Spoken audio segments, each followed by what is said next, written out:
присутствовать на открытии такого ресурсного центра, который открывается впервые в нашем городе, в нашей области.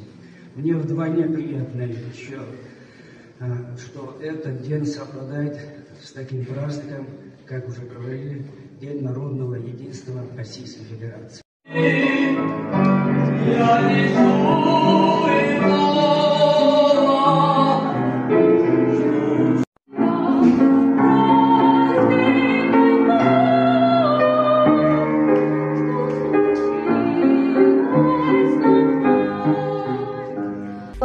Или степь от маков красная, золотая целина.